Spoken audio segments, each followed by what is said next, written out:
wife, she was here. My sister-in-law was here. So I decided I would go on and join. But I started going to the little church across the street over there when I was, real small. I was going to come to classes in the morning. And that was it. I didn't come in every Sunday. And Brother Joppy? I followed my wife here, and I like the service, and as I said, I'm a welfare child, and my mama used to always tell me that I'd be all right because my name was in the Bible, and Matthew, the first chapter, is where I found my name. Okay. And what's your name, Brother? Beg your pardon? What's your name, Brother Joppy? David. David. Okay, your first name is David. Okay. So I'm originally from Greater First Baptist. okay. Can you describe what the area, what the community looked like when you joined? Well, Me? Yeah, because Well, when I came here back in 1941, when I moved in very far, the people was, as fast as they was, fixing their houses up, the people was moving in. okay. And some streets in Berry Farm now, they didn't even have streets. They just had dirt roads. They were just building it up at the time. I was. But I hear that there were trolley cars or something called a rag man. Yes, there was called that street right there, Martin Luther King. They called Nichols Avenue, Okay. and the streetcar used to run up and down Nichols Avenue, and there used to be a man that picks up rags all through Berry Farm and around the neighborhood. Okay. And they had horse troughs where he could stop more than his horse at, like that. And it cost 10 cents to ride the streetcar bus. See, future generations will never believe that there used to be horses going up and down this street. So you've seen a lot of change Oh, yeah. over the years. Yeah. A lot of change. Okay, all right. What type of ministries or organizations have you all been active with? well, the Progressive Club. Okay. And we were the Progressive Club. We were with the Progressive Club and taking care of the elderly. That was it was just something, that we enjoyed doing. And sometimes my husband didn't see us till 12, 1 o'clock at night because we were always out with the senior citizens, going on trips. And then when we went to Atlanta with Reverend Russell,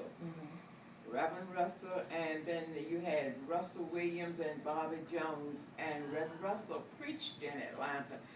And they turned the church out between him and Bobby Jones and Russell Williams. It was just beautiful, so we really enjoyed that, And I used to be in that kitchen downstairs sometimes chopping more onions than Onion had herself, because her daughter, Aunt Monica, was an usher under Barbara Wilson.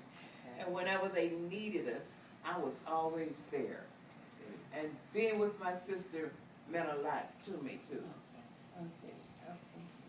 So you got a lot of fulfillment out of doing Right. that. Have you continued under the different pastors to be? No, we Okay. stayed with that until Reverend Kearney. Yes. Reverend Kearney stopped the Progressive Club. Okay. And to me, that was one of the worst things he could have done, Okay. to that club, Okay. as far as I'm concerned. Right. Because, we got enjoyment out of it. See, so, no.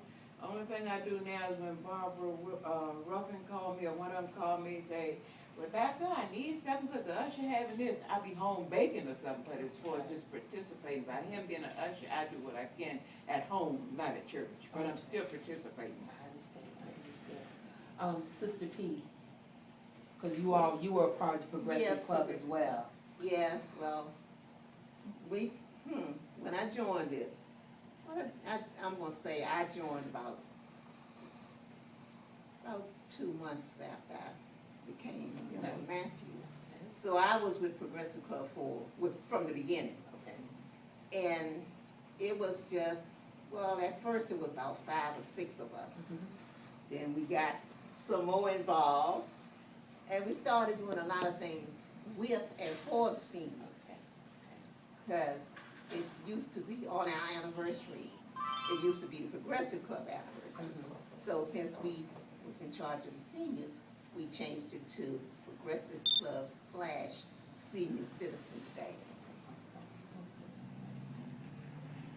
Okay. And she was talking about in the kitchen cooking.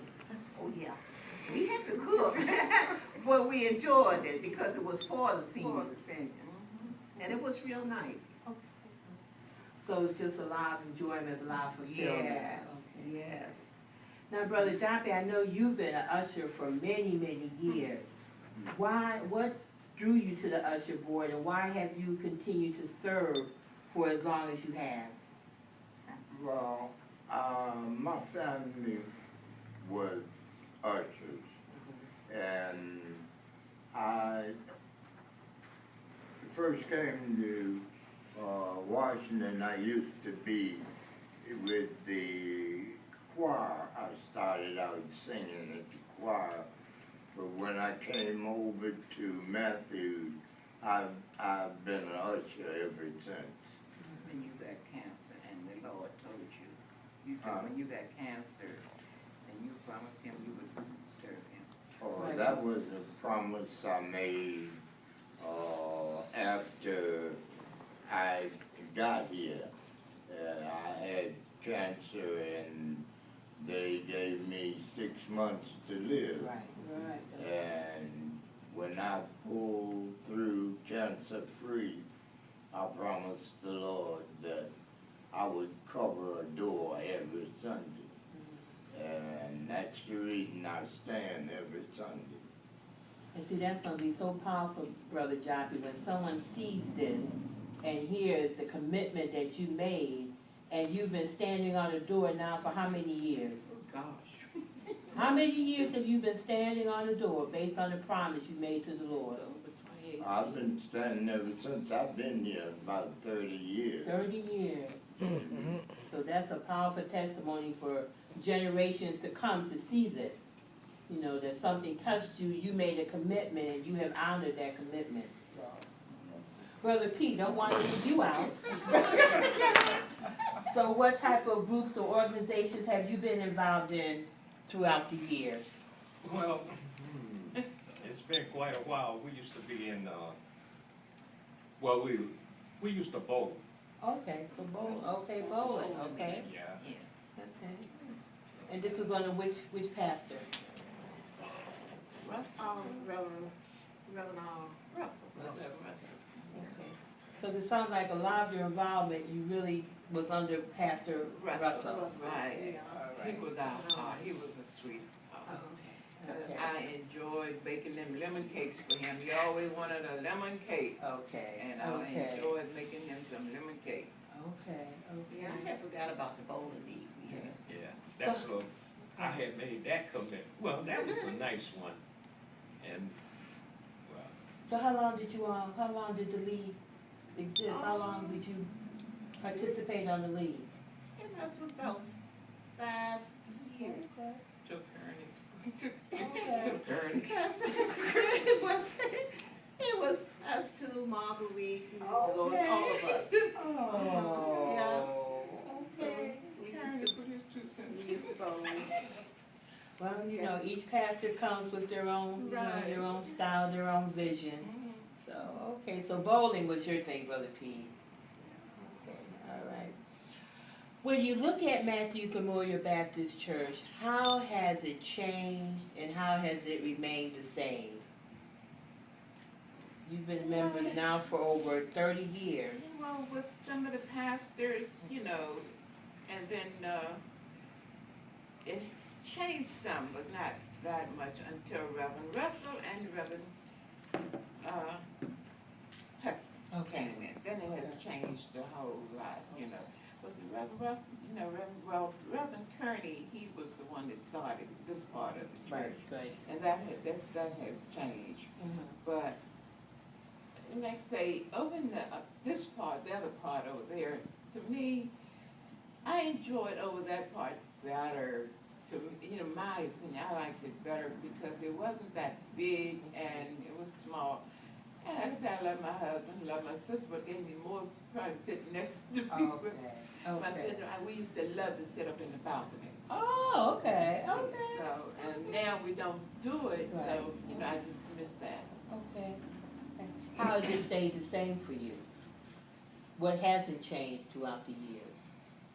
Well, nothing really has, you know, as I could see, I don't know, you know, hasn't changed. Okay. But the main thing is still that Joan here with her smile and her, that'll never change, I hope. Brother Joppy, what about Matthews has changed to you and what has remained the same? Oh, I would say, the people. I've met a lot of true angels here. And I have always wondered if I ever open the door for God, how would I receive it? Mm-hmm. And I know I've opened the door for him on many a Sunday. I just haven't really recognized him. Right. But I opened the door for a lot of angels, and I know God follows the angels. Oh, Brother Joppy, you gonna make me cry. You gonna make me cry. You see why I'm still with Whoa! Living angels. Okay, let me go to Brother P. All right. Okay. Brother P, what has remained the same and what has changed for you throughout the years at Matthews? Well, the church got bigger. Right. It's a bigger organization. Okay. And my concern, it's beautiful. That's all I got to say. Okay. Sister P, Okay. how has it changed and how has it remained the same? Well, it's changed because over in the other one, the other part, I'll put it like that, the building was smaller, but it was comfortable, it was like family. Everybody was like family. And then, well, we had the addition to the back of it. And moving over here, whew, it was like, what can I say? It was nice. No, it was beautiful. Yeah. And it's not that we left the old building behind. Mm-hmm. We brought part of it with us. True. We brought part with us. And the people, we have more congregation now, since it's bigger. Right. And there's more for you to do if you do it. So I would just say, it's not that it's real. It hasn't really changed. It just, no, the people still the same, some of them. But you can just, I don't even know how to put it. It was a closeness. Right. Because it was of the size. And here, it's spacey, but you still have the love for Christ in it. Amen. Amen. So, Okay. I want each of you to tell me, how have you grown as a Christian, your faith walk, I as a result of being a member here at Matthews? have grown tremendously, because myself, well, I have learned to control my temper, and I just learned to love God more. Amen. Okay. All right. Brother P? Well, I don't play around with God, but I promised him one commitment. Yes. And I don't usually make promises, but like I said, I had promised him that I would do one thing. Okay. That when we got married, Yes. that I would take care of her for the rest of my life.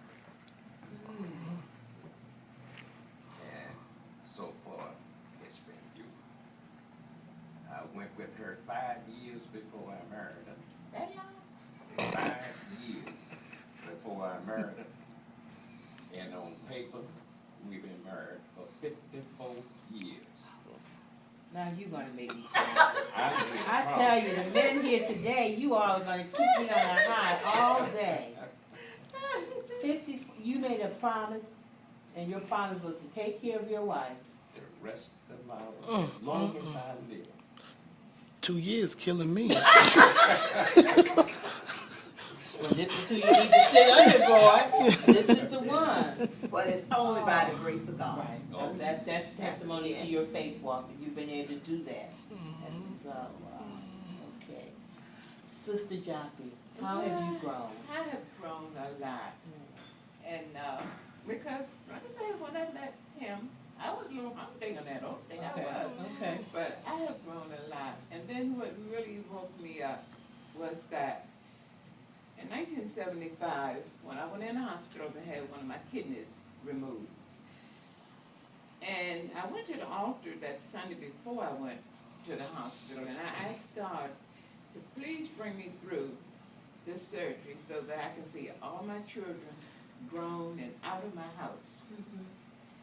And he did, because my doctor told me, Dr. Tawan, he said, when he opened me up, my pressure went up and just so much happened to my body. He was getting ready to close me back up. But all of a sudden, everything went normal. He told me that the next morning in the hospital, and I told him what I had prayed for. And he said, well, he answered your prayer. And ever since then, you know, I have grown more and more closer to God. Although some people may not know it because they see me, I carry on a lot of foolishness. But I control my temper too. Okay. Yeah, it's nothing like it used to be. All right. Because the police used to tell my father one time when I was younger, if they didn't do something with me, he didn't do something with me, they was. I fought every day, man, woman, or child, you come in my way, I was fighting Okay. for her. Okay. I didn't want anybody to bother her or my Okay. brother. Okay. So I have learned to control my temper, you know, and just praise God, that's all. And Brother Joppy, how have you grown? Your faith walk. I have always been in the church, and I seem to grow each Sunday, but church has always been a part of me ever since I was old enough to walk. We have always had to make Sunday school and one service every Sunday. And it makes it a lot easier for me to stand each Sunday. And it's something I promised God I would do. And it just seemed to get sweeter as time goes on. Well, in closing, the last question is, how would you describe Matthews Memorial Baptist Church to an outsider? to someone on the street, to someone that might be looking for a church home, how would you describe this church? Well, I would tell them it's a family church. And I've always tried to get, talk to somebody. I said, well, you need to come over to our church. They said, who's your church? And I tell them, Matthew. And they said, well, we hear, is that the one where the bishop be on TV? I said, on radio? I said, yeah, Bishop Hudson. I said, you would enjoy it. So I'm always telling someone to come over. Because if I didn't enjoy it, I wouldn't ask anyone else to come. I described as a loving church, a giving church, and a saving church. Best one I ever been to. All right, okay. These are some powerful adjectives, okay. And I would say no greater place to be. well, I think that is a wonderful note to end on. I thank you all. Oh my gosh, you have blessed me, and I believe you're going to bless others as they watch this DVD. Thank you so much. Oh, thank you. Thank you. Bye-bye. Taylor Sheppard on Friday, September the 7th, 2012, in the Executive Conference Room of Matthews Memorial Baptist Church for the purpose of interviewing Taylor Sheppard for our Church History Archives collection. Thank you so much, Deacon Sheppard, for agreeing to be a part of this effort. What year did you join Matthews Memorial Baptist Church? I joined Matthews Memorial Baptist Church in the year of 1965. And I know that your wife is also a member, so who joined first? We joined at the same time. So you joined as a couple, okay. How would you describe the immediate community when you joined Matthews Memorial Baptist Church? What did this community look like compared to how it looks today? The community was somewhat different from what it is today. Barry Farms was a major source of participants in the church, along with people from Prince George's County. I chose Matthews Memorial for the dedication that I saw in the spiritual realm of the church. It's preaching, it's choirs, and the friendly relationship that I saw with the church members and its administration. The Deacon ministry was open arms to my family and I, and we just love the church and the community, the people here. Who was the pastor of the church when you joined? Reverend R.V. Koger was the pastor at that particular time. Now, I know that you have 3 sons who are also very active in the ministry. How soon after you and your wife joined did your sons also become members? They were all born while we are members at Matthews. And I know that they're still active today. What are they doing today? Because I think that's so valuable to see a whole family actively involved in the ministry of God. Yes, I have 3 boys. They all remain at Matthews through their teenage years. Upon attending college and marriage, 2 of my sons have moved to other churches. One is at Shiloh Baptist Church in Washington, D.C., and the second son moved to Fort Washington Baptist Church, where he was a youth minister for a number of years. And then you have another son that... And Tori is presently a trustee at Matthews Memorial Baptist Church. He started off as a junior trustee and remained a trustee over the years. Okay. And my wife, she was a Sunday school teacher for the youth for a number of years and trained other teachers, and now she has relinquished that position. Now I know, Deacon Sheppard, that you've been a deacon. How long have you been a deacon here at Matthews, and what has been some of the rewards of being a deacon? I believe that the rewards of being a deacon is to inspire others and to come to Christ, and also to help the pastor win souls to Christ and to keep the church moving on a spiritual basis.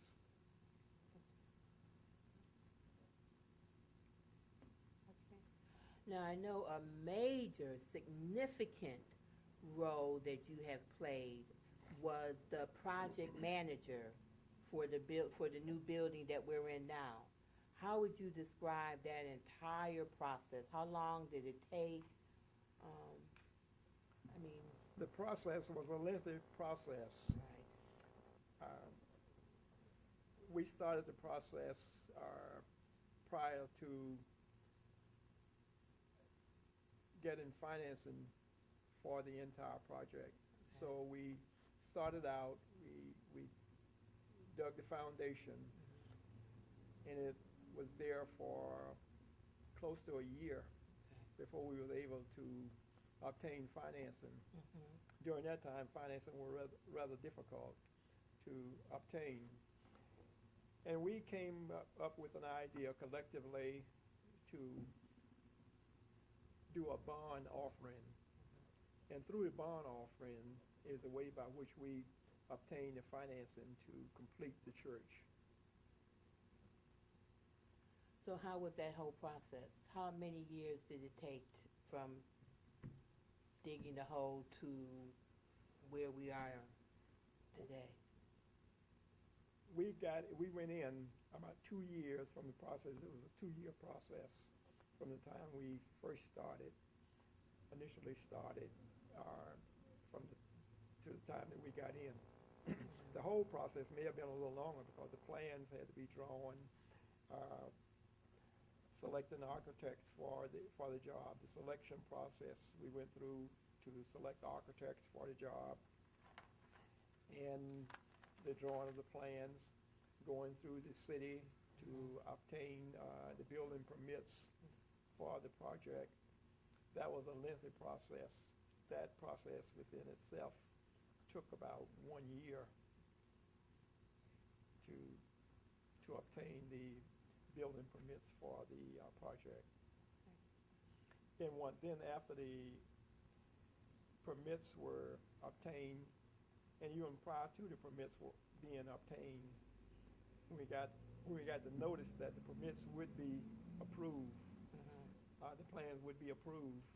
We started the process of selecting contractors to do the various operations.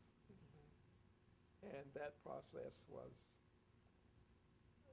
not really a long one, but it took about 4 months to get plans out, get bids back in, and then once the bids were all in, we made the selection of the contractors for which we were going to use. And after that process was started, then it was a matter of getting the various components for the church. And that process took some time because we, in our process in building, the beams came from the Midwest. The skylights was from 3 different places. Drew them up here. We sent them out to Texas. They was engineered in Texas, and it was made in Pennsylvania. So that process was very lengthy. The steel company that did the steel was a local minority contractor. The heating and air conditioning company was a local company. The electrical company was a combination of a minority and a general contractor. So that process went, I guess, very well after things were started. And my basic job was to coordinate the various contractors and see that they did their job on time and in sequential order. Okay. Because the order was very important, that one contractor couldn't do something ahead of his appointed time because other contractors would be in the way.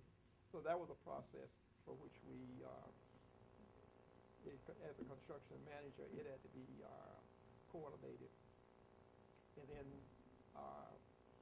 the payment for contracts was done on a basis of work in place is how, because the church served as a general contractor.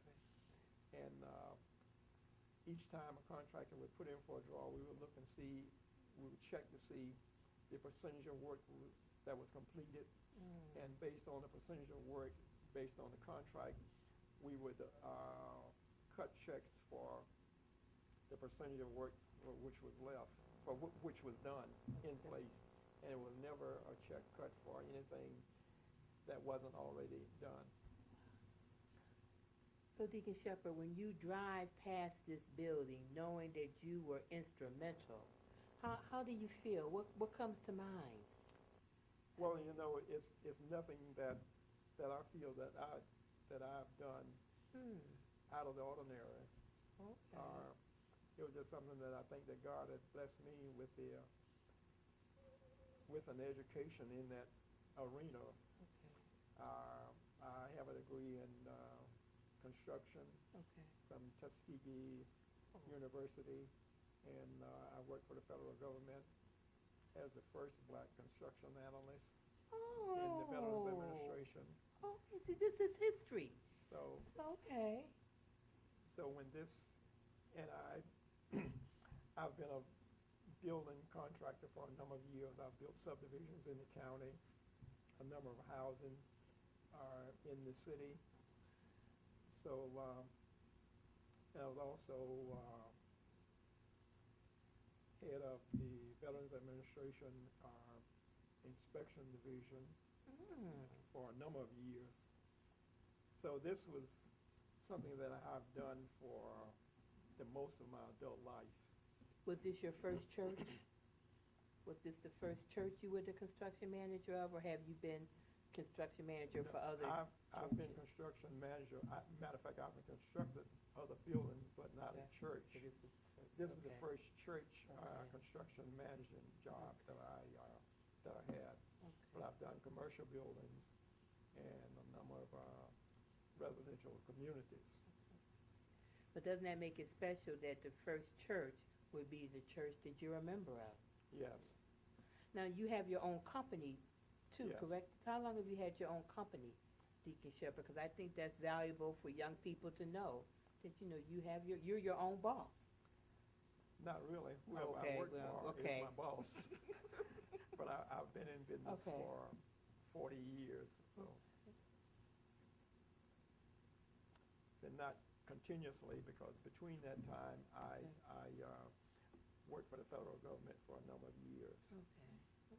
And I stopped my business and went into the federal government, then I came out and went back into business. Okay. How has Matthews Memorial Baptist Church impacted you and your family?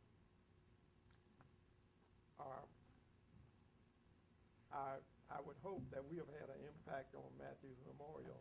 Okay. And certainly I've tried to live a life that's indicative of that for which Christ has ordained us to live.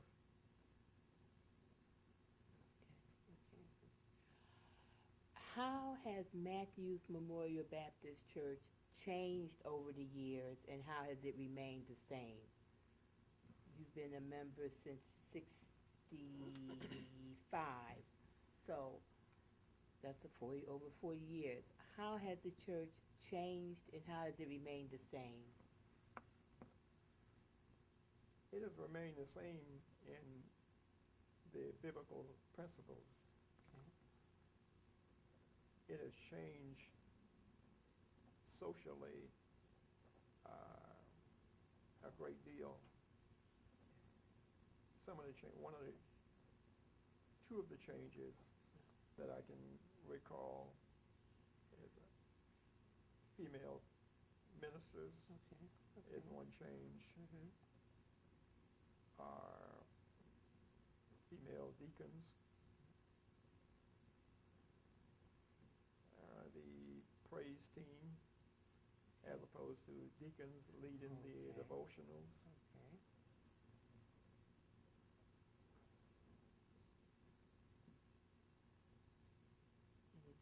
Any other Uh, changes? You say it's remained the same around biblical principles. What do you mean by that? we still believe that Christ is Lord and Savior, and that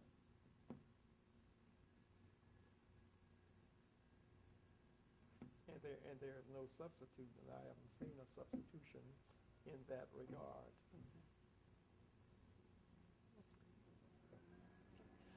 What has kept you here at Matthews all these years?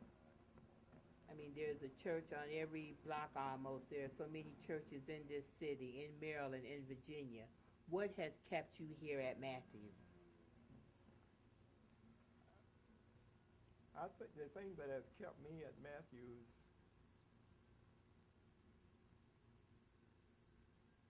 its people has kept me here. And I've loved working with them, and they have worked with me. And the relationship that I have with that we have built over the years. And it's like a marriage. Okay. How have you grown spiritually at Matthews? How has Matthews contributed to your faith walk, your faith journey? The study and application of God's Word.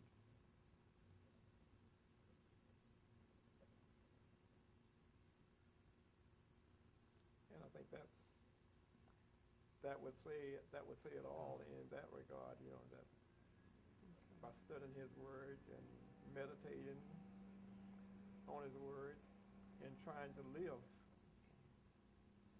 out that faith. In closing, Deacon Sheppard, how would you describe Matthews Memorial Baptist Church to an outsider? Someone on the street that might be looking for a church home. How would you describe this church that you've been a member of for over 40 years? An active member at that, not just a member, an active member. I would certainly introduce the church to them in terms of the ministries for which we have. And if they are a Christian coming, you would tell them about the ministries and let them choose. If a non-Christian, certainly you would want to introduce them to Christ by telling them about the Great Commission. How would you describe the people here? What, if you were describing it to an outsider, I mean. I haven't I really haven't thought of how I would describe the people other than that I view people as people, Okay. and I love people. Okay. So I wouldn't have a problem eh, telling anyone about the love that I have for the people. Because you had mentioned that a couple of times that that's been one of the reasons that has kept you here is the relationships you built with the Right. people here at Matthews. Okay. Is there anything you'd like to share as we wrap up? Well, I would like to say that certainly this has been an ongoing process. And as I see the changes for which the church has made, then we all, some that we welcome and some that we don't.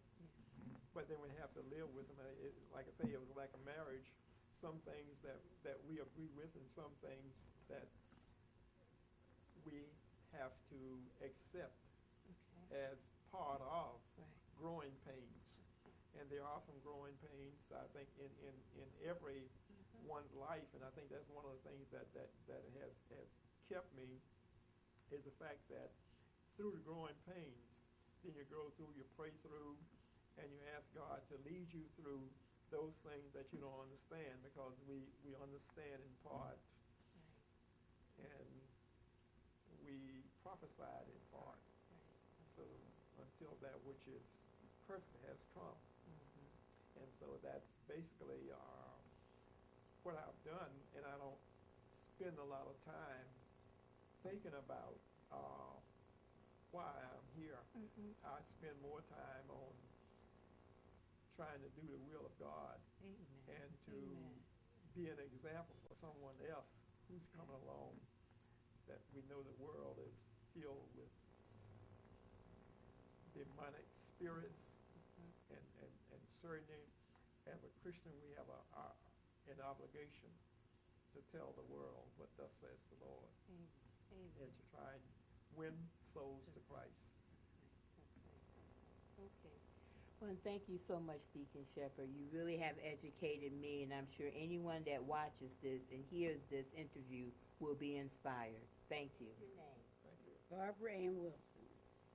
All right. We're going to be talking about your life, your experience here at Matthews Memorial Baptist Church. So just relax, and we want you to just tell your story. What year did you join Matthews Memorial Baptist Church? August 1964. And at the time that you joined, what was it about Matthews that... I was looking for a church home. My mother-in-law, Mrs.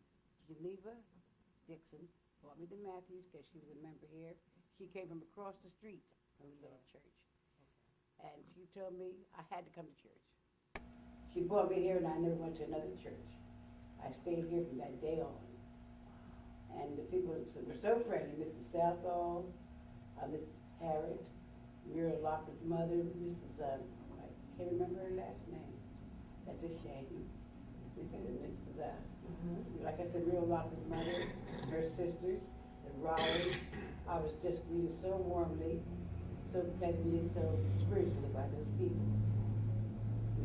Southall told me, you'll never come in the house of God without a hat on your head, white gloves on your hand. Well, Evelyn, I didn't have but one hat, and I wore a lot of pants to work. So that's when I ended up joining the usher board. To come to church so I could, at the time, but I'm glad I did, because that was my service to God in his house. So you joined the usher board so that you would... I'd be able to come to church. So you would have, because you would have a uniform in. Yes. Oh, my I goodness. had no hats, no gloves, I had Okay. 3 children I had to dress, Okay. so it was just impossible for me to have all those things. Okay. So I said, well, I'll join the usher board. That's how I got on the usher board around 1960, I guess around 65, 66. Now, how long after you joined did members of your family join, and what? My children, they were young, 9, 10, 11, around that age. And they just joined, not all together. Okay. One here, one there, one there, until they all were baptized by Reverend Koger. Yes, Reverend Koger baptized them. And then Reverend Russell baptized my granddaughter. join the church. But as you know, none of them are no longer here, Okay. because they're scattered everywhere, but they all did join Matthews. Okay. Irena, Carolyn, James III, and then my granddaughter, Latoya. And husband? In 1974. he That's joined interesting, you can Matthews. remember the date. Okay. Reverend Coker, he was singing with the Cordeliers, I remember that. Uh-huh. And Reverend Coker turned around and said, "You want to continue singing in this choir? You will join the church." Roosevelt came out of the choir loft, the little choir loft over in Russell Hall, and joined Matthews. Yes, he did. So the whole family Yes. eventually became Yes. members of Matthews. Yes. Talk about, I know we've talked a little bit about ushers, but I want you to really spend some time talking about the organizations that you've been a member of the longest, Okay. and the satisfaction you've gotten, what has kept you in those organizations. The first one was the Ideal Club that Reverend Coker had formed us in November of 1964. And the purpose of that club was to have new ideals and suggestions for fundraisers. Because during that time, each organization was asked to at least turn in $2,000 on their anniversaries. And thank God, the Ideal Club, we were the first ones to do it. Okay. We had Tupperware parties, we still had dinners, we had other functions to raise the $2,000. That was in 1964. Then 1966, I said the latter part of 65, because we made our debut in 1966. Reverend Cooper said he wanted us to have become a choir called the Travelers Choir. So our first organist director was Miss Rosalind Reed from Howard University. Mm-hmm. And then she stayed with us. Mrs. Coker got her for us. Mm-hmm. And she stayed with us for a while. We made our debut with her in March of 1966, the second Sunday in March. We made our debut as the Travelers Choir, coming down the aisle nervous and trying to sing. There was only 14 of us at the time, I think. And we surprised Reverend Coker that night by changing our name from the Travelers Choir to the Cordeliers. And he said, now here's a group, got a deacon in this choir that can't even carry a tune in the bucket, Booker T. Wilson, and they're gonna name themselves after me. But I'll accept it. Because we were not very good. Right, okay. People talked really bad about the Cordeliers during our first formative years. We were trying, but we kept right on singing, and they would never come to church when we sang. And I think we sang Oh, Sister Wilson, really? on the fifth Sunday we sang, and they would not come. When we had our anniversary, you could find them seat in the church, compared to the other groups who had, when they had their anniversaries, they were jam-packed. They were ready, they got the YEF, it was very crowded. But not the Cordeliers, find any seat you wanted. But we kept right on persevering because our theme song was, "We come this far by faith." And then Miss Joyce Smallwood was our second director. And she stayed with us until she decided to step down, and then Reverend Theodore came and became our director. And then Bob Jones. We had a long list. I remember, Yes. Brother Bob. I remember. But I truly enjoy the Cordeliers. I have been president for almost 25 years, I think, yes. Minnie Wood, now Hattie Nelson was our first president. Shirley Edwards, Hattie Nelson, and then Minnie Wood. Then when Minnie Wood had to step down because of taking over the nursery and all, they elected me and I stayed there for 25 years. And then when Reverend Curdy said we had to change positions, you only hold it for every 2 years. I had to step down. Evelyn and I wanted to cry. Because the Cordeliers, as I called them, my group. I was informed by some of the members of the church, you stop saying my group. They're not your group. I said, wait a minute. They're God's first and they're mine second. So I've been with them from day one. I'm a chartered member. And how would you describe the Cordeliers today? As they're lovely, warm, supportive, giving, understanding, helpful, outstanding. They're always there for you, everyone. All you gotta do is make one phone call, and they're right there. Many times I've been ill, Right. my broken neck and Right. pneumonia and a whole lot of little things, they were always right there. All I had to do was make one phone call. Food came in, they came in, they took me to the doctors, nurses, whatever. They are the best supportive group, and then my ushers were second. They were right on time. I didn't want for nothing. I was overwhelmed by the love and maybe it's the wrong word, but the love and the support and the prayers, especially from my members here at Matthews. It's outstanding. Not just from the co-coordinators and ushers, but from the whole body church. I have just been so blessed to be here. Just through all my deaths I had in my family, Matthew's right there with me. All my illnesses, Matthew's right there with me. Happiness, right there with me. Sadness, they're there. I wouldn't trade this church for anybody. I'll tell anybody, I wouldn't trade Matthews for nobody, no church. And I've had many opportunities to go visit other churches. But I couldn't do it, Evelyn. I had to come to Matthews. It was rare that I was not here at Matthews on a given Sunday. I was either sick out of town. There's only two reasons. I would never go to another church. They tried to get me to go. I wouldn't go. They said, well, I said, well, we serve the same God everywhere we go. I said, right here in Matthews. Well, you're being selfish, you know. I'm staying where my home is. That was just me. Well, let's go back to, because this is all good, but I feel your passion as you're talking. Do you feel that the coordinators today have received the respect that apparently they didn't receive back in the day? Yes. Okay. Why do you think that? Because we have grown. So many had joined us and stayed with us. One time we were 40-some strong. Oh, okay. 42 strong, I think it was. And How many would you say are members today? no more than 20, 22. We've fallen off quite a bit. We were dead and just Right. leaving the church and all. But yes, they do respect us now. Yes, they do. And they always were calling the co-coordinators to be hosts and hostess at every function here, Okay. especially when Mrs. Coker was alive. Right. Because we did so well, we were trained. We did so well, we worked so good together. There's no arguing and fussing. It looks like that commitment that you all Yes. made over 40-some Yes. years ago. Yes, yes. Now talk a little bit about ushering, Love being it. an usher. Pastor talks a lot about that that's one of the thankless jobs at the church. Truly That it is. really is a job of love, It has to be. because you gotta serve people sometimes you don't feel like serving. Yes. And you gotta smile when you don't feel like Yes. smiling. So how long have you been an usher, Sister Wilson? Since 1966. You are excellent with dates. Since 1968. And describe what it has meant to you to be an usher here at Matthews Memorial Baptist Church. To be a servant in my God's house. To serve God, serve our people through God or God through our people. God says we serve each other, help each other, greet each other. And that's what I try to do. Okay. That's my service to God, working at His house, being a doorkeeper. I'd rather be a doorkeeper in the house of the Lord than be an attendant of iniquities. But how do you smile when you don't feel like smiling? How do you deal with grouchy people that sometimes come to that door? Through God's grace and love. Okay.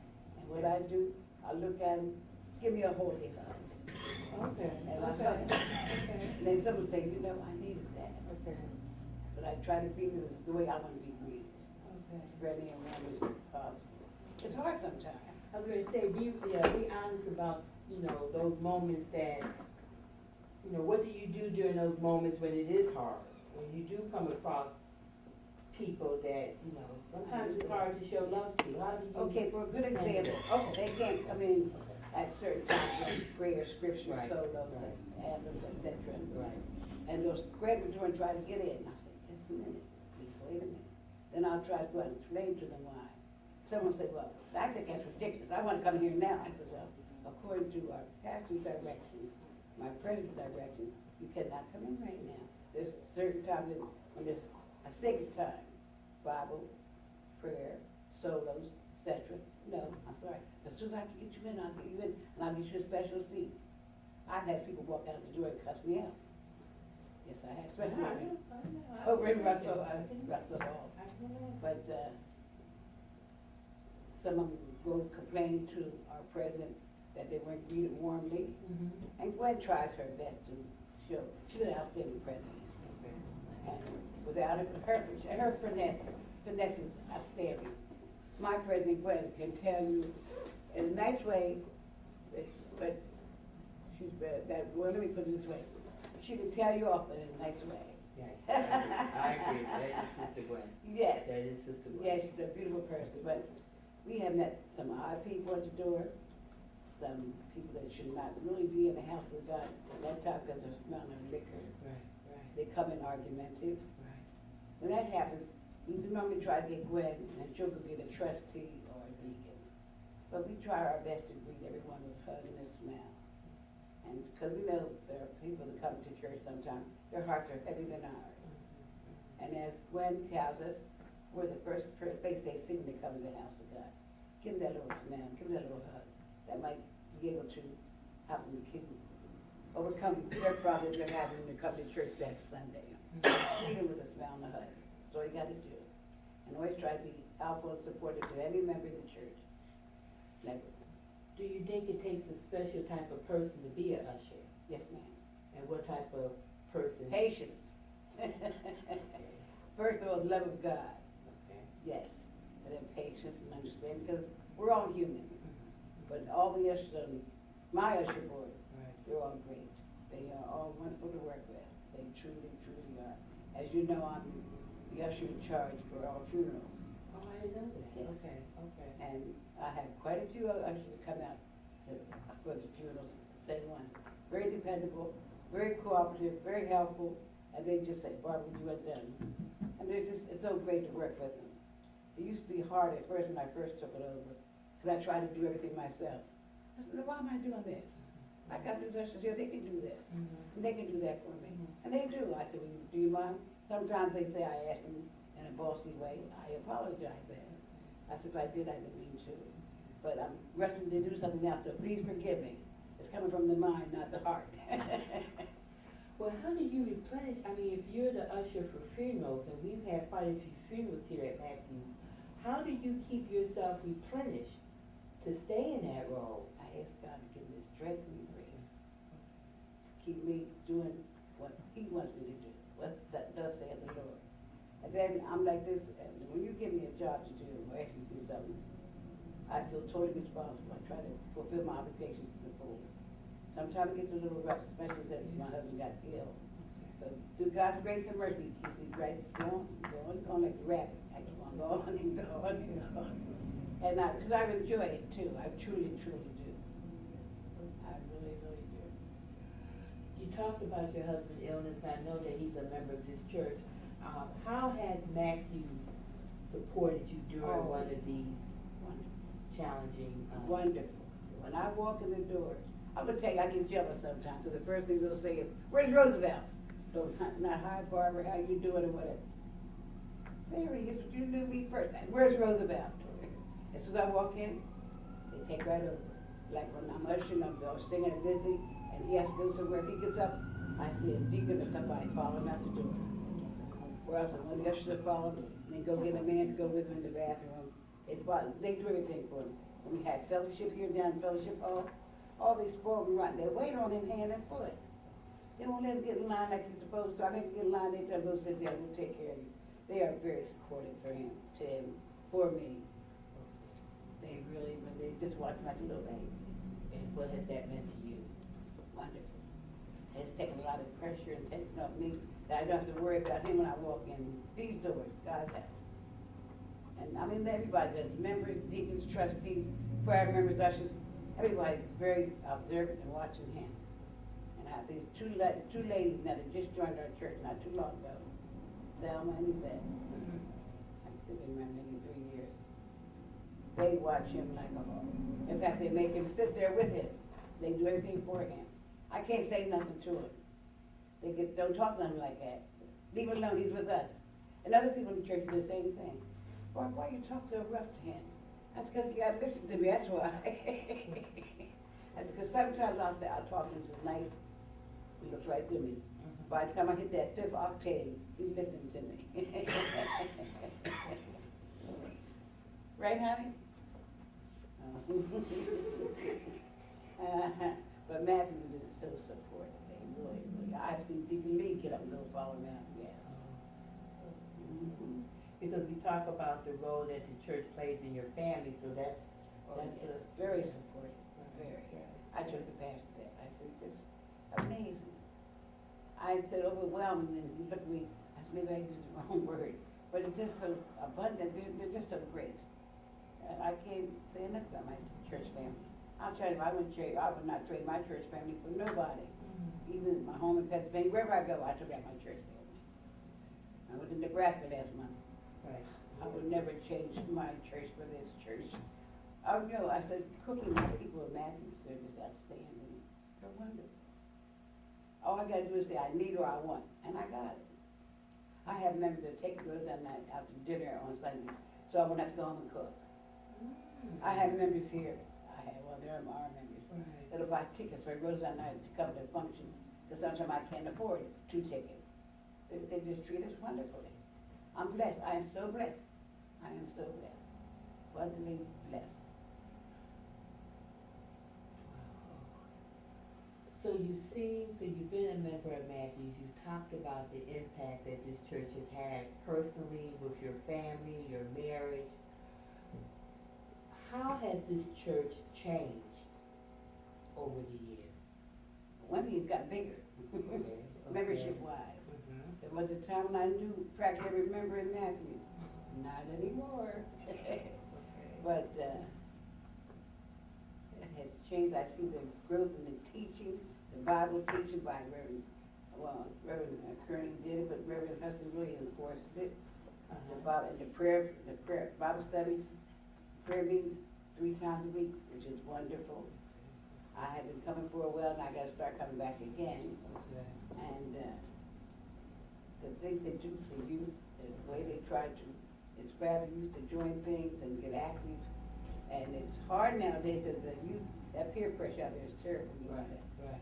But just the way they support people, the seniors, the way they support the seniors, they give us our flowers while we can smell them. Okay. And they've grown to the point where they're just all over, they do everything they can for you. And I know it's more so at Repass, how the tribe leaders now take over and do, that they did before years ago. The tribe leaders are outstanding. They're active, they're doing their part, and I enjoy working with them. That's another good factor, that we have our leaders there working with us. My tribe leaders, Charles Spence and Carolyn Witt, they're outstanding. And Robert Davies, they're outstanding. Okay. Well, that's tribe And two, Deacon I think. Chambers, Okay, okay. that was tribe 1, Right, yes. okay, okay. How has Matthews remained the same? We talked about all the changes. How has, even through these 40-some years, how has it remained the same? What has it kept? Our program, the programs of the church, the way we can do our programs on Sundays, basically they're still the same format. Right? They really are. That's good. Okay, okay. I mean, we have some change, but basically, it's, like I said, same format. And I love it, because I know what we're gonna be doing next. Until Pastor Hudson changes something, that's our pastor for us. Right, right. But I can't see too much of a change, other than growth, the upkeep, women trustees, that was something new, Okay. that I think Dr. Russell started that, and I thought that was wonderful. So when you look, you joined under Reverend Colbert, Yes. and we're now under Bishop Hudson. What would you say you've noticed about the different pastors?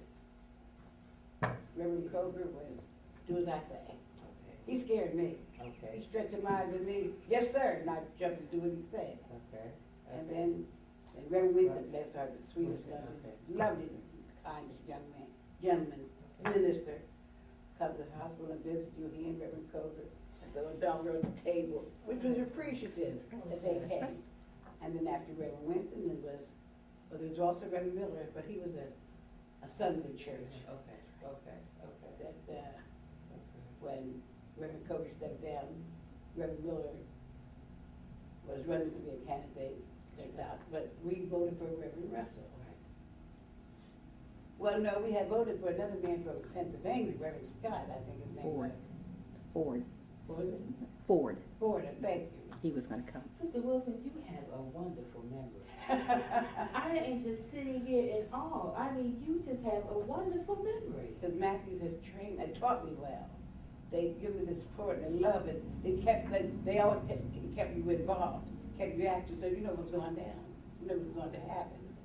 At church conferences, which we had 4 times a year, which I miss.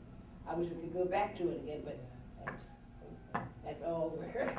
But So we're talking about Reverend Ford. Reverend Ford, and then he turned it down, That's right. and then Pastor Russell came in as our interim pastor, and he did so great that, because the rule was we could not elect an interim pastor as our pastor.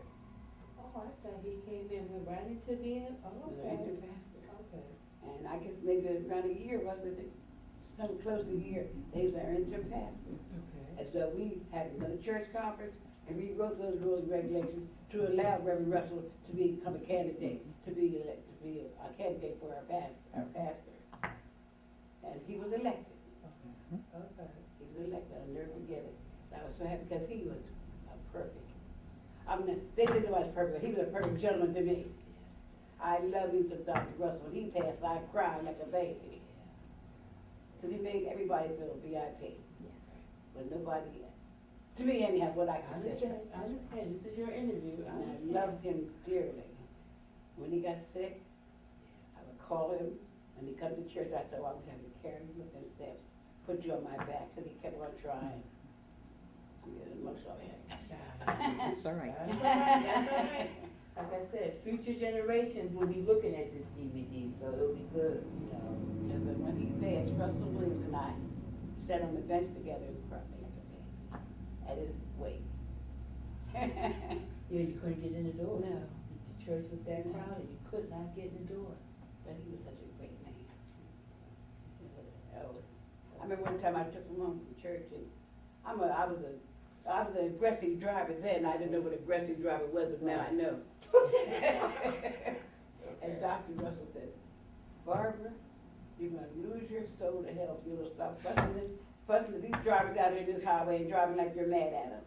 Yes, he did. He said, you gotta stop it, Sister Wilson. You gotta stop it. I told Dr. Russell, they get on my nerves, they drive so stupid. He said, they think you're driving stupid too. So sometimes when I get out, I think about what he said to me. But he was a gem, and I was a chairperson for his last anniversary. Oh, so that must have meant. Yes. Oh. Not knowing it was going to be his last. Reflections, we had reflections. We had Pastor Jones from Georgia Richmond. Okay. And then Pastor Nesbitt from Georgia. People that he was a mentor in his life on the program. It was a surprise, he didn't know anything about it. And, How Russell Hall got named. yes. And his anniversary was a wonderful one. And then after he passed, and Fellowship Hall was named after Pastor Kearney. Pastor Kearney named Russell Hall, what do you call that? Landmark. Landmark. Hall, right, okay. And I went to him, I said, well, I feel like it should be named after Pastor Russell. Because after all, when he came here, they had a mortgage on that church also. I think he broke that mortgage within a year or two after he became our pastor. Reverend Russell. Yeah, Reverend Okay, Russell did. I okay. stood there and watched him, yes. Okay. And he said, no, I named the Landmark Hall and that's gonna stay. Well, you know, Barbara, I wrote a letter to the board of directors, the deacons and the trustees, and, Pastor Kearney wasn't here then. Who was our, Wasn't it? It was Hudson, Pastor Hudson. In, yeah, 2000. Yes, Pastor Hudson. And so I suggested that Landmark Hall should be named after Wendell P. Russell because he was our pastor. Mortgages were under him, and I felt like he should be given that honor because everybody else had a room. Reverend Winsley, Reverend Curley. Now, why not Pastor Hudson? Under Charles Green because it was an interim 2005. Yes, Reverend Green was the interim. Thank you. Yes, you're right. You are so correct. Thank you, George. Russell Hall got named after Pastor Hudson. Got here that Right, directly. right. What was it? Reverend Green, you're right. And the letter was sent to the boards, And I was told, when the letter was read, it was unanimously voted in, yes, do it. Right, Joyce? Where is that letter now? You got it. Where is it? Don't Oh. Ever said be yourself. The letter is now over in Russell Hall. Okay. That Miss Joyce Lancaster felt like it should be on display, which honored me. She even got a picture of me on the wall as an usher. That I'm on there with co-coordinators also, but Joyce is also made me feel like a VIP, and she's a very lovely person, because anytime you give her something, I'm talking Joyce, she don't say nothing. She would always recognize you, send you thank yous, let you make you sign that paper. Right. She's a beautiful person. So when you walk through Russell Hall, what does that mean to you, Oh. Sister Wilson? Like I told Joyce, when I walked Every in time you walk through that hall. and looked up there and saw the pictures on the window, Yeah. to me, that was the most amazing thing. That was the catcher. That's what caught my eye from the beginning. But then when I started going all around Russell Hall and saw all the work that the committee has done, Lord Jesus have mercy. I could not work in that committee. Let me back up. I wanted to, but I couldn't because of my husband. Nice to meet you, Joyce. But it's amazing. The history is over there. I have not seen it all yet. I really can't see it. For one thing, I'm too short to look up way up there. But no, I'm talking about the fact that you spearheaded. By writing this letter, you Oh. spearheaded. I did. Yes, you did. You spearheaded this by mentioning it to Pastor Kearney.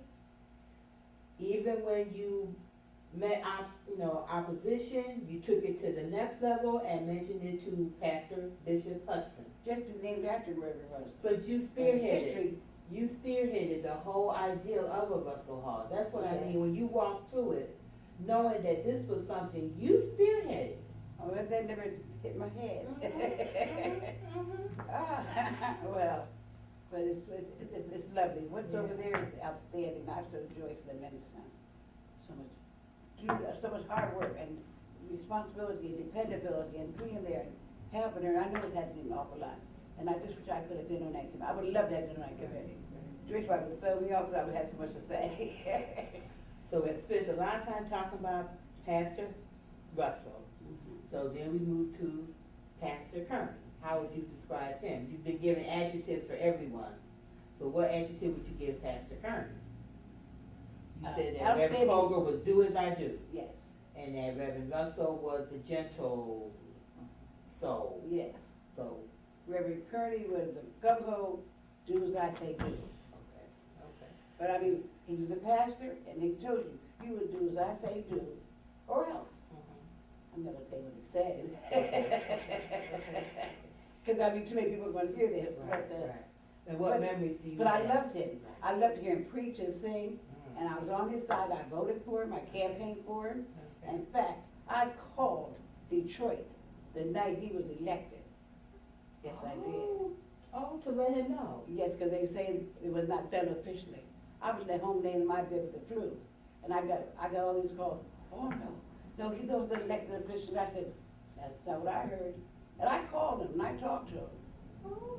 Yes, I did. I said, as far as I'm concerned, Pastor Kearney, you are our next pastor. Well, according to what I was told, and I was not at the meeting, but you was elected, majority elected you. Yes, I did. Yes, I did. Matthew Townsend and Ruth Jones and Del Aldous. We were upset because they were trying to say he wasn't at that time. Okay. Yeah, I called him. Yes, I did. And what did he say? Thank you, Sister Ruth, appreciate that. Yes, I did. Now, he may not have told anybody, but I'm telling you, yes, I did. I did call Detroit. I even had the name of the church at the time, and got the name of the church out of the book, from the operator, and gave her his name, and he called his house. I called his house, yes, I did. You didn't know that. You wanna say did. something to us? Not so you wanna say something, no? Oh, okay, all I right. really He did. talked about the fact she's the daughter of a pastor, of a pastor from another church. He Yes. talked about that. My father, Reverend Julius Vance Reed Sr. of Middletown, Pennsylvania, was a good old Southern Baptist minister. And he raised us with a firm hand. Right. We talk about his children in Sundays. Oh, he uses that as examples all the time. Sometimes he talked about us so bad, all we could do was just sit there and cringe. But my father was a dynamite. He was a good man. He was an intelligent man. And he loved English, and we would always speak incorrect English, upset it. So you're a PK, what they say? Yes, I'm a PK, yes, I'm a PK. That's what I told Amber when Pastor, when her dad talked about it one Sunday. I said, hey, PK, I know where you're coming from, because I was one too. She said, yeah, but I went and told my daddy how I felt. Do you think there's a stigma to being a PK? Yes. Yes, when they said we're the worst kids in the world, and we try to live up to it. I know I did. We did everything that we weren't supposed to do, even though we know we're going to get punished. Right. And on Sundays, you went to church all day Sunday.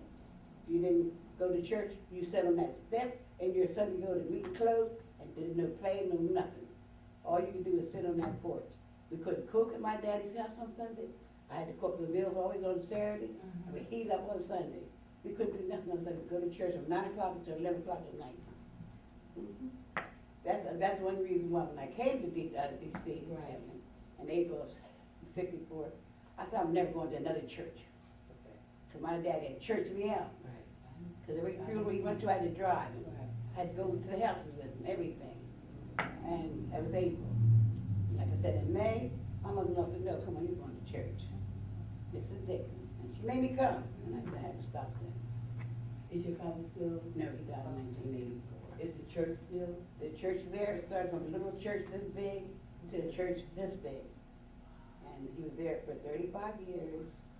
They tried to put him out, younger generation.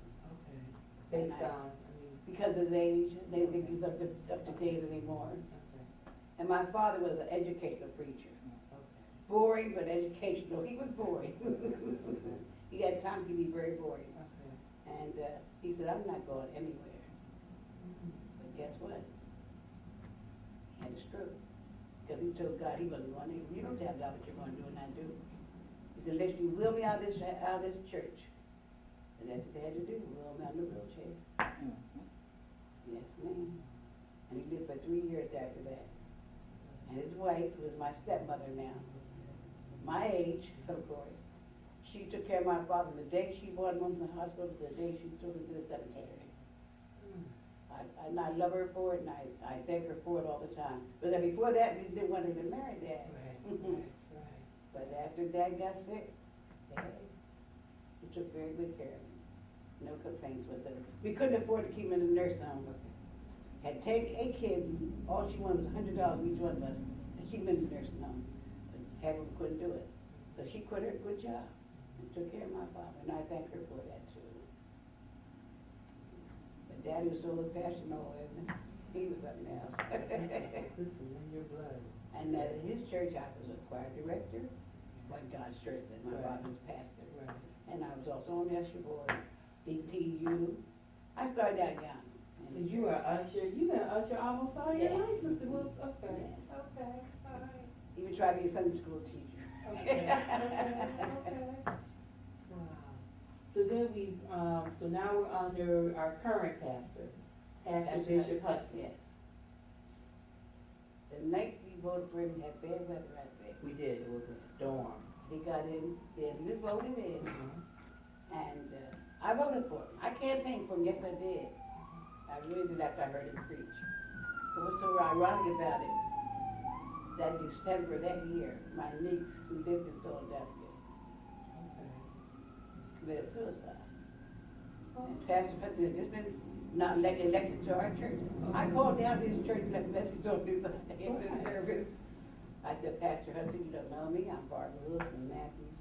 I said, my niece just committed suicide. Her funeral's going to be a certain day at this church called Mount Tabrock. I think that's what it was, I'm not too sure. If you could come, I would appreciate it. Of course, he didn't make it, but he called it, Vera Hunter was the secretary at the time. Okay. He called and said, who is Barbara Wilson to call my church and told me about a funeral, and that I had been elected. I'm so glad I went by and listened to my ancestors, because my people here did not know I had been elected yet. Right. I said, yes, Vera, I did. I hope I didn't get in any trouble. She said, no, he got his answer before I called off the machine before anybody heard it. That's why I didn't know harm. I just wanted my pastor to be there. And it was right Christmas time when it happened. Right. So I did that. So I guess that's why he remembers me. Because when he came here, after he left, he came here, we had some kind of fellowship or something down in Fellowship Hall of Freedom. And I went to him, I said, I'm Barbara Wilson, I voted for you. He said, oh, you're Miss Wilson. You'll never forget this. But I love him, and I think he's wonderful. He's not gonna please everybody, as you know, but I think he's wonderful. A good teacher. And he makes you feel like you're important to him too. There's nobody better than anybody. And I love him, and his wife Shelley, I said, if you don't smell me, my heart will break. Cause she got that beautiful smell, always got a smell for you. And I grab her kids, I say, hey PK, hang in there. I'm Dr. Louise, but hang in there. From one PK to another Yes. PK. So wow, we've talked so much about everything that has happened. I mean, wow. What has kept you at Matthews? God. The spirit, God first, and then the spirit of the people that love here. Just the people themselves. I could not go anywhere and find anybody else like this, not even in my own home. It's just, they made me feel like when I went away last month, when I came back, I thought I was a celebrity.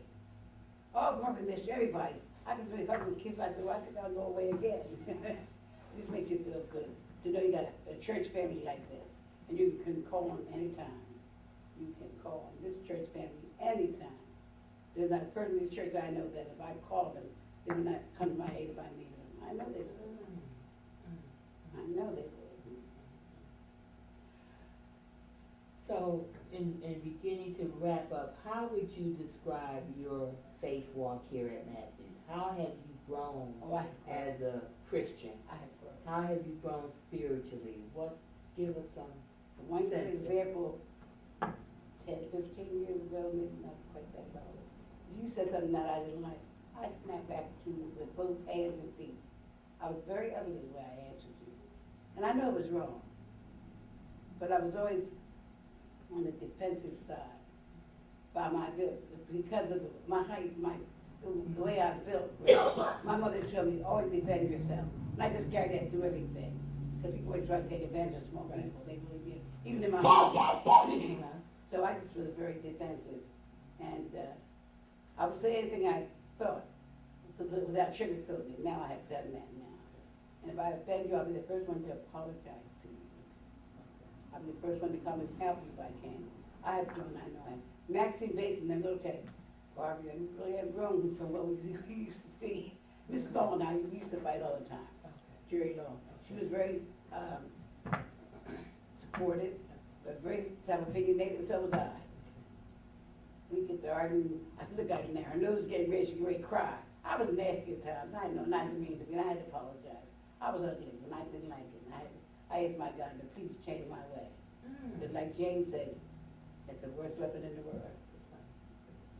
So I prayed for God to control that. And I feel, and I know he has. Even my family says, you okay, Auntie? You okay, Mom? I'm fine. Through God's grace and mercy, he's slowly bringing me closer and closer to what he wants me to be and how I should be. Being obedient. I try. Now, there's still sometimes I'll get upset, Evelyn. Yes. And you know what I'll do? I'll walk away. Okay. And I'll say, okay, and I'll say, Lord, help me. I'll turn around and say, I'm afraid for you. And I mean that. That keeps me going. It really does. If you were to describe, how would you describe Matthews Memorial Baptist Church to an outsider? Someone that might be thinking about joining this church, but they're just not sure. How would you describe this church? Well, first of all, I asked them, I said, do you believe in Jesus Christ? Yes. I said, do you go to church? No. But you believe in Jesus Christ? Yes. I said, if you believe in Jesus Christ, that he was born for our sins, died on the cross, and raised again from the dead, they said, yes, I said, then you're saved. Come to Matthews and give God your life. We have love there. We have support there. We can help you.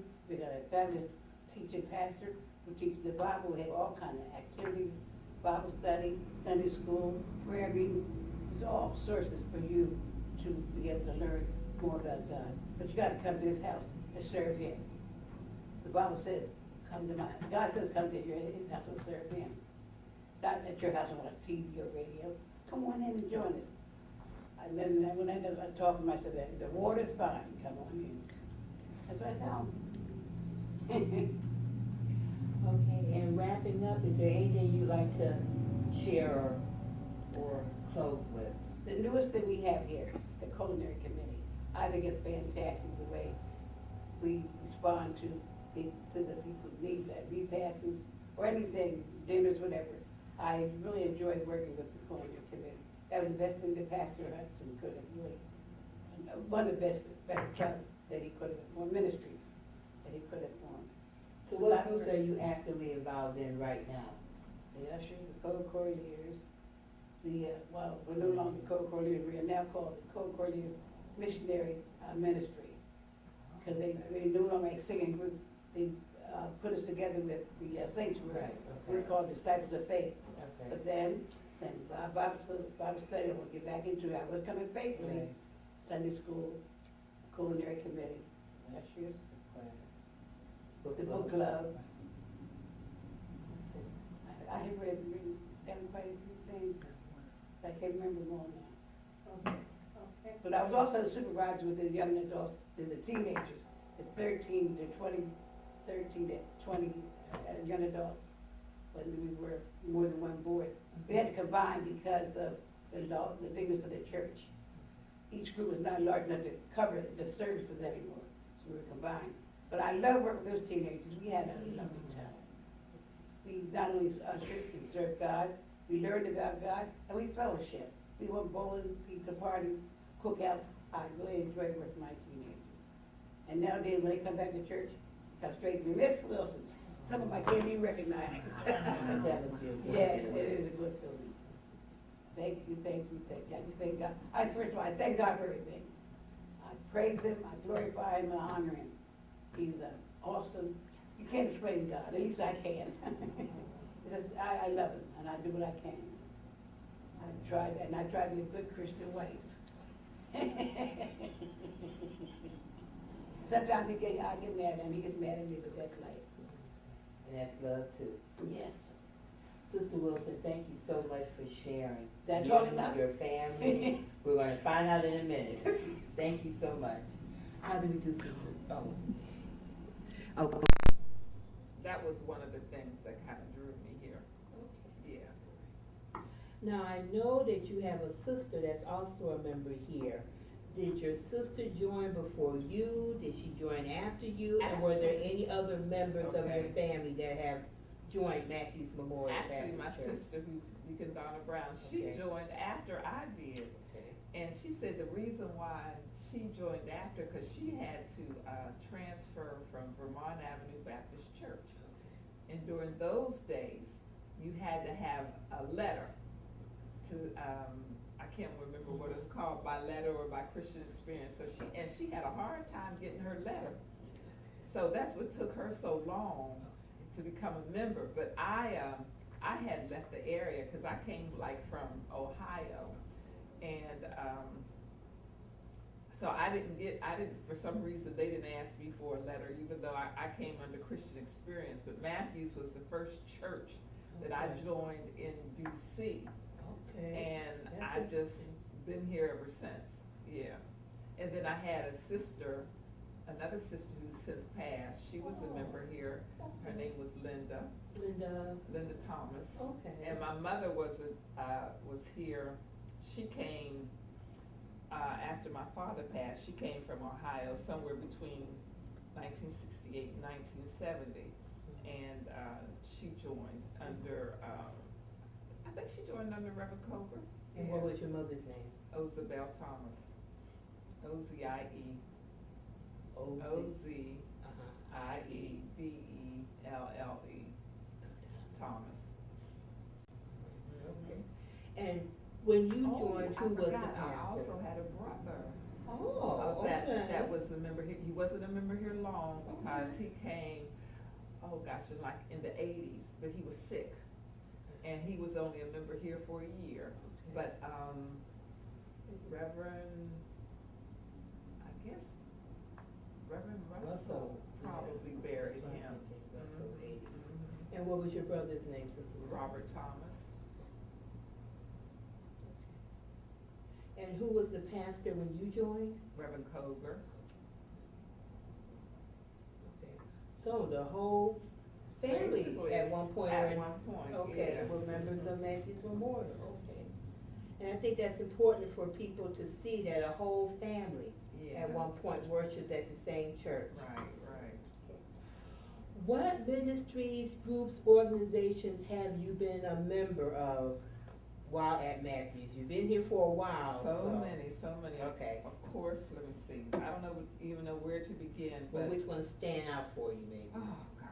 I guess, the choirs in Sunday school. And my first choir was, when it was the YAF, of course, and Russell was the director. Which is YA, The Young Adult Fellowship, okay. And that was during the time when we used to have programs almost every Sunday at church.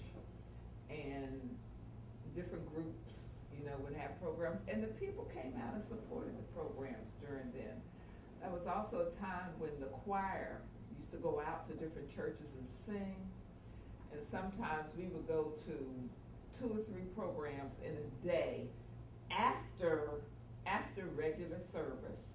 And of course, a lot younger then, but it was something that we looked forward to and we enjoyed. And we would go all over the metropolitan area, going down in Virginia and just everywhere, wherever they said go, we would hop in cars and just go. And we did that all the while he was the director of the choir. And we used to go so much, I think it finally got to the point where, and I can't remember if this was under Reverend Koger or Reverend Russell, where we had to ask permission if we could go, because we were gone so much. And if there was something going on here at church, then we had to give our first allegiance had to be to the church. But that's when you had programs in the 4 o'clock programs and the 7:30 programs, and we didn't think anything about it. We would just go. Yeah, us in our choir, then the Sunday school, I came in under Peter Haskins. He was my first Sunday school teacher here. And we used to meet in the old building, old sanctuary, and on the right-hand side of the church, when you come in from Martin Luther King Jr. Avenue, and there used to be a room back there, and of course there's a stairway there now, but there was a room back there, and that's where his Sunday school class was. And then after I stayed in his class for a long time and got older, because I was there as a young woman, so it was a young adult class. Then my next tenure in Sunday school was I co-taught with Deacon Rollins. And I sat up under her for many years. And it was also during this time that I was working in Philadelphia, Pennsylvania. And I would come back sometimes on Wednesday night for Bible study and then be back to church on Sunday. I used to do, a lot younger, I used to do that, because that's how much I enjoyed the teachers' meeting and being in Sunday school. Okay, so you would come for Wednesday night Bible study, go back up to Philly Thursday morning, and then be back here for church on Sunday. Sunday. I did that for about 8 months. And then I was fortunate enough to transfer back. Okay, let's see then. Of course now, the other thing that I used to be involved in here at Matthews was Toastmasters. And that's when I learned how to speak before audiences and before groups. And even though I might have been a little afraid, all my butterflies could go in the same direction. So that's how I learned how to project back then. And I can say I've gotten very rusty since then. But one of the accomplishments of Toastmasters is I was a humorous. I used to be in the humorous speech contest, and I won our division one year, and got to go to the regionals. And that was during the time when, like I say, Matthews, everybody, if you were doing something, everybody kind of participated with you. So there were at least 20 to 30 people from the church that went, you know, to support me. This is like back in the 80s. And it was a lot of fun, but it was a lot of work. And what brought me down from Toastmasters is that I joined on my job, and handling 2 clubs got to be too much, so I OD'd on Toastmasters. And then eventually Toastmasters stopped here. I think one of the instrumental people in Toastmasters at that time was Ben Jones. He used to be a member here. And Dan Oliver, who is still a member here, he was very active. And of course, Linda Brown was very active in Toastmasters. Yeah, okay. And of late, I in pastors, what started out as pastors relations when Reverend Kearney was here, and we have now evolved into pastors partners, and I'm presently the president of that group, and been president for 2 years. You're looking at me like you didn't know any of this stuff. I didn't. Well, okay. For the past, I've been for the past 2 years. President 2 years. Okay. Yeah, and it'll be time to re-elect officers in 2013. And what is the basic responsibilities for pastors partners? Well, right now we're what we looking at do this, is we make sure, you know, like how the pulpit has to be in order, and we make sure that he has his water and his cloth, and take care of his glasses and things like that. And anytime he wants something special done, like if he has guests come in, then somebody in pastors partners, mostly Linda, will fix food for him. You know, we look out for Lady Shelley and the girls, recognize their birthdays and anniversaries and things like that. Just trying to be, you know, be of service to him. Okay. And I think, and I'm currently on the board of directors and a co-treasurer of the church. And I volunteer in the office about maybe 4 or 5 hours a week. I can't think of anything else. What do you get out of serving? Well, you know, You've done it for a while. Anyone looking at this will see that it's really a part of you. What do you get out of serving here at Matthews Memorial? oh my goodness. I guess I must get some kind of satisfaction because I keep doing it, you know, but I've been doing it for so long, it's just like I go on automatic. And after I retired, I guess I just wanted to have something to do, not necessarily sit at home all the time.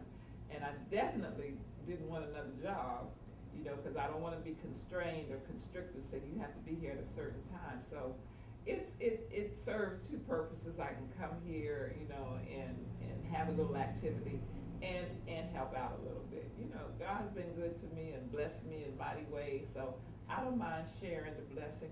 And that reminds me, I forgot the other thing that I do, which is very important to me, and I started this with Matthews, is I'm in the prison ministry. I don't know how I can forget that. That is my baby. That is my heart. Okay, And I didn't know that was up and running again. Okay. Yeah, and I've been a prison ministry volunteer. This is my 4th year. Okay. And I really enjoy going to the jail and teaching Bible study to the lady inmates. Which jail do we focus on? PG Community. Okay. Yeah. So you work with the female inmates. Okay. Yes. Well, congratulations. I didn't So know if- that. so if It takes- somebody- it takes a special person. Yeah. So somebody came to me and said, look, there's only one thing that you can do as far as volunteering is concerned. That's what it would be. Okay. Yeah. And you said you conduct a Bible study for the female? Okay. Yes, I go twice a month.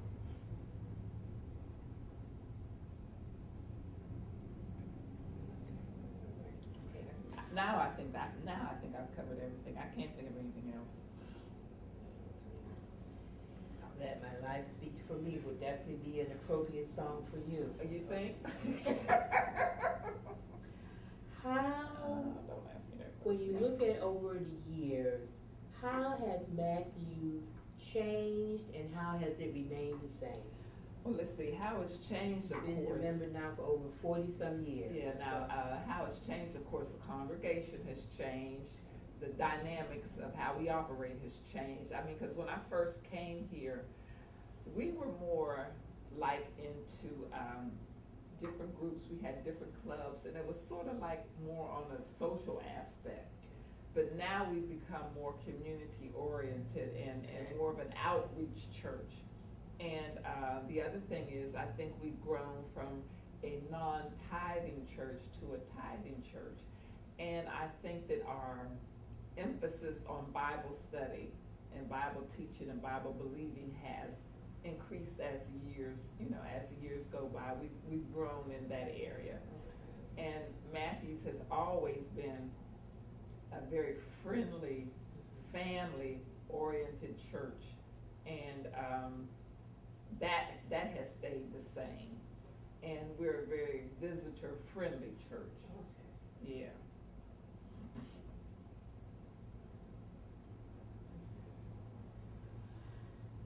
When you look at your faith walk, how have you grown spiritually at Matthews Memorial? And talk a little bit about what your faith walk has been. Well,